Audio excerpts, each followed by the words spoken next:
देश में आकर भर्ती निकालो, भर्ती तुमको निकालना होगा, भर्ती तुमको निकालना होगा। क्या सर आप एक वाल्मीकि समाज के घर पे खाना खाने आओगे? मैं जरूर आऊंगा आपके घर। आज तक किसी नेता ने किसी दलित को अपने घर नहीं बुलाया खाने के लिए। नहीं। आप मेरे घर आओगे खाने के लिए? हाँ सर पक्का। ये वीडियो देखा आपने? ये वीडियो मध्य प्रदेश का है, जहां बेरोजगारी के खिलाफ जन सैलाब सड़कों पर है। लेकिन कोई टीवी अखबार आपको ये खबर नहीं दिखाएगा। टीवी अखबार आपको क्या दिखा रहा है? राजस्थान में अशोक गहलोत सचिन पायलट में युद्ध है।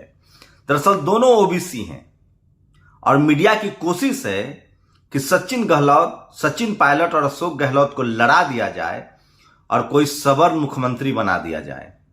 नमस्कार, मैं शंभू कुमार सिंह और आप देख रहे हैं नेशनल दस्तक। मैं कल से देख रहा हूं टीवी अखबार में कोहराम मचा हुआ। ऐसे लग रहा है इससे कांग्रेस खत्म हो गई। ऐसा कुछ नहीं होने वाला है। दरअसल मीडिया एक नया खबर बना रही है। राजस्थान में अशोक गहलोत के बाद सचिन पायलट ही मुख्यमंत्री बन सकते हैं, क्योंकि दोनों ओबीसी से आते हैं। अब दौर एससी एसटी ओबीसी माइनॉरिटी का आ रहा है। लेकिन सोचिए, कांग्रेस की मति मारी गई है। नाम सीपी जोशी का लाया जा रहा है।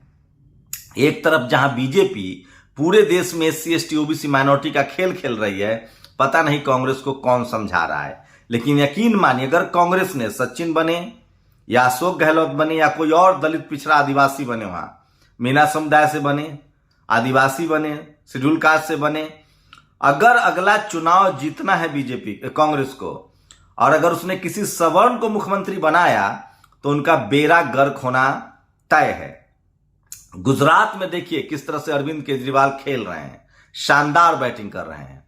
ये वीडियो सुनिए। शेड्यूल कास्ट के क्यूबा ने पूछा कि क्या आप मेरे घर खाना खाने आएंगे? अरविंद केजरीवाल ने कहा कि आपके घर सब खाना खाते हैं, हम आपको घर बुला के खाना खाएंगे। एयर विस्तारा का टिकट भेजा, वो दिल्ली में है, अब वहां खाना खाएंगे। कल लालू यादव और नीतीश कुमार की मुलाकात हुई, तस्वीरें देखिए। एक बार फिर साफ हो गया है कि नीतीश लालू एक साथ आएंगे, आ चुके हैं और अगला चुनाव भी इसी पर होगा। और ये देश अब एससी एसटी ओबीसी माइनॉरिटी के मुख्यमंत्री सीएम पीएम से ही चलेगा, ये तय है। तो सोचिए, इस देश में लगातार बहुजन समाज का आंदोलन बढ़ रहा है, जग रहा है समाज। पार्टी कोई भी हो, बगैर बहुजनों का काम नहीं चलेगा। लेकिन मीडिया अपना सवर्णवाद छोड़ने के लिए तैयार नहीं है।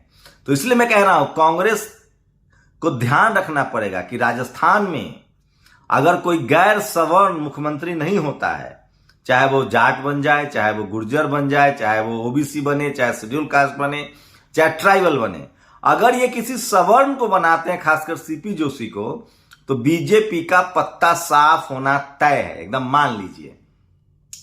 और ये दूसरी तस्वीर देखिए, लोकेंद्र गुर्जर ने भेजा है। सोचिए, राजस्थान के बाद मध्य प्रदेश में जनसैलाब उमड़ रहा है ओबीसी का। इस बार बीजेपी का पत्ता साफ होना तय है। बेरोजगारी चरम पर है, ओबीसी महासभा सवाब पर है और वो रोजगार ढूंढ रहे हैं। लेकिन क्या मजाल है कि कोई टीवी अखबार आपको ये वीडियो दिखा दे। मैं इसलिए कहता हूं कि सोशल मीडिया ही बहुजन मीडिया है, सोशल मीडिया ही सच्चा मीडिया है। ये तस्वीरें कोई आपको नहीं दिखाएगा। इसलिए मैं कहता हूं, इन टीवी वालों से सावधान रहिए, इन अखबार वालों से सावधान रहिए। ये जातिवादी गुंडों की जमात है जो अपने ही लोगों को दिखाता है। उत्तराखंड का जो आरोपी है, अंकिता का जो आरोपी है, ओबीसी से है। मैं उसके लिए माफी चाहता हूं, मुझे पहले जानकारी दी गई थी। वो ओबीसी समाज से है। घोर संघी सही हो रहा है संघियों के साथ। सोचिए, अगर ये संघी ना होता, सत्ता की हनक ना होती, तो इस तरह से दलित पिछड़ा आदिवासी ओबीसी कभी अत्याचार नहीं करता है। इसके बेटे पर आरोप है। अगर ये आरोप सही साबित होता है तो इन लोगों को फांसी होनी चाहिए, इन्होंने जो गलत काम किया है। और कहा जा रहा है कि ये घोर संघी मानसिकता का है। मैं इसलिए इस देश के एससी एसटी ओबीसी माइनॉरिटी से कहता हूं कि किसी भी कीमत पर आप कोई क्राइम ना करें। आप दलित पिछड़ा आदिवासी बहुजन हैं, माइनॉरिटी से हैं, तो संविधान को माने, हनक में न रहें, जातीय और सांप्रदायिक लैंगिक क्राइम करने से बचे, नहीं तो आप बच नहीं पाएंगे। तो सोचिए, ये संघ की वजह से आदमी कितना बड़ा कुकर्मी निकल गया। और ये देखिए, ये है हिंदी साहित्य का एक कवि मनोज मुंतशिर, नाम सोचिए। और ये सत्ता का दलाल है एक नंबर का। ये कह रहा है कि अब हिंदी वाले भी प्राइवेट जेट से चलते हैं। लोग इसको समझा रहे हैं कि कभी साहित्यकार सत्ता से सवाल पूछने के लिए होता है, तुम्हारी तरह चापलूसी करने के लिए नहीं। सोशल मीडिया पर वायरल है। तो सबसे ज्यादा जो वायरल खबरें हैं वो मैं आपको दिखा रहा हूं जो सोशल। और ये देखिए, गुजरात से बहुजन समाज के लोग आए हैं, मटका लेकर आए हैं। राजस्थान में इंदर के घर जाना चाहते हैं। राजस्थान की सरकार सांप सूंघा हुआ है। गहलोत लगातार गलतियां कर रहे हैं। कांग्रेस लगातार गलती करी। कांग्रेस को समझना पड़ेगा, अगर उसने SC ST OBC माइनॉरिटी के साथ इसी तरह का भेदभाव किया तो सत्ता में वो टिके नहीं रह सकते हैं। और ये देखिए, ये मिश्रा को लगता है, सोचिए किस तरह से मजाक उड़ाया जा रहा है दिलीप मंडल और सुमित चौहान का। सोचिए आपके नेता, अभिनेता, पत्रकार को किस तरह से लोग मजाक उड़ाता है और आप लोग इनको सर आंखों पर बैठाते हैं। आप सोचिए कि किस तरह से कार्टून बनाया जा रहा है। लेकिन मैं फिर कह रहा हूं, बहुजन समाज के अपने लोगों के साथ खड़ा होना चाहिए, चाहे वो नेता हो, अभिनेता हो, टीवी अखबार का पत्रकार हो। सोचिए कैसे बहुजन नेताओं को, लालू यादव, तमाम लोग को बदनाम किया जाता है, मायावती जी को, और कैसे पत्रकारों का कार्टून उड़ा रहा है क्योंकि इनके पेट में दर्द होता है। फटे कुर्ते, मांगी हुई कलम और अपनी कमाई के पैसे से खड़े किए गए प्रेस में छापकर भी हिंदी साहित्यकारों ने सत्ता से सवाल पूछा है। और यह नया उत्तर प्रदेश है। सोचिए, गवाही के लिए जा रही पीड़िता को मार दिया गया, लेकिन इस पर कोई सवाल नहीं। अगवा कर लिया गया, माफ कीजिएगा। दुष्कर्म की पीड़िता को गवाही देने जाते वक्त अगवा किया। जिला अलीगढ़ हाथरस निवासी आरोपी। हर्ष और उनके परिवार का स्वागत है। मेरे परिवार उनका इंतजार कर रहा है। ये वो शेड्यूल कास्ट फैमिली है जिसको अरविंद केजरीवाल अपने घर खाना खिलाने के लिए बुला रहे हैं। शानदार कोशिश है। अंत में इनका सवाल और जवाब का वीडियो भी सुनिएगा।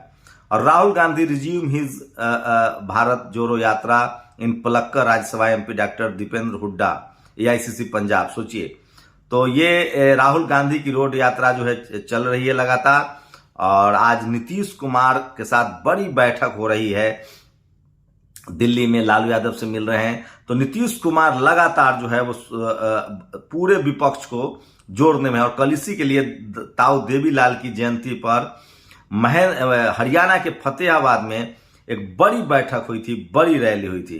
और ये देखिए, वाह बहुत खूब। यह बुलडोजर का इंसाफ तो खूब कामयाब रहा। गैरों को वजूद मिटा रहा है और अपनों के सबूत। तो बुलडोजर चलाने के लेकर भी सवाल उठ रहा है। तो सोचिए, सोशल मीडिया आपको इस तमाम खबरें देता है जो आपके लिए बहुत जरूरी है। और पुलिस ने मटकी संघर्ष यात्रा को इंद्र मेघवाल के गांव जाने से रोका है। तो नीतीश कुमार ने यह साबित कर दिया है कि अब किसी कीमत पर विपक्ष को तोड़ा नहीं जा सकता है, बरगलाया नहीं जा सकता है। और बहुजन एकता लगातार बन रही है। राजस्थान में जो भी हो, लेकिन कोई गैर सवर्ण मुख्यमंत्री ही होगा। और आज दिलीप मंडल की बात, अग्रसेन जयंती पर मेरे जीवन में आए सारे एम्प्लॉयर्स को धन्यवाद और बधाई। मुझे अलग अलग समय में नौकरी देने वाले 10 बनिया और 1 खत्री रहे। खत्री भी लगभग बनिया ही है। बनिया लोग ही सबसे ज्यादा धन और रोजगार पैदा कर रहे हैं। मैं चाहता हूं कि भारत अब पूरी तरह बनिया युग यानी पूंजीवाद में प्रवेश करे, सभी समुदाय अमीर बने। आगे बोल, इससे आगे लिखते हैं, महाराजा अग्रसेन जयंती पर बधाई। वैश्य समुदाय देश का प्रमुख वेल्थ क्रिएटर है, रोजगार का सृजन करता है। लगभग सारे बड़े स्टार्टअप उन्होंने शुरू किए हैं। वह काम से काम रखता है, बिना मतलब की बातों में नहीं पड़ता है। बिना जाति धर्म देखे माल खरीदता, बेचता और मुनाफा कमाता है। मुनाफे का बड़ा हिस्सा बिजनेस में फिर से इन्वेस्ट करता है। ये सब सेकुलर और जाति मुक्त तरीके से काम करने वाला समुदाय है। आगे लिखते हैं, क्या बनियों ने आपको मंदिरों से भगाया, पुजारी बनने से रोका, घोड़ी से उतारा, आपके परिवार और महिलाओं को जबरन उठाया, स्वर्ग का लालच देकर आपसे दक्षिणा ली, मुफ्त या जबरन काम कराया, अंधविश्वास में धकेला, आपको नीचा दर्जा देने के लिए धर्म ग्रंथ लिखे। बनियों से किसी को समस्या नहीं होनी चाहिए। बनिया और बिजनेस विरोधी समाजवादी मानसिकता से किसी का भी भला नहीं होगा।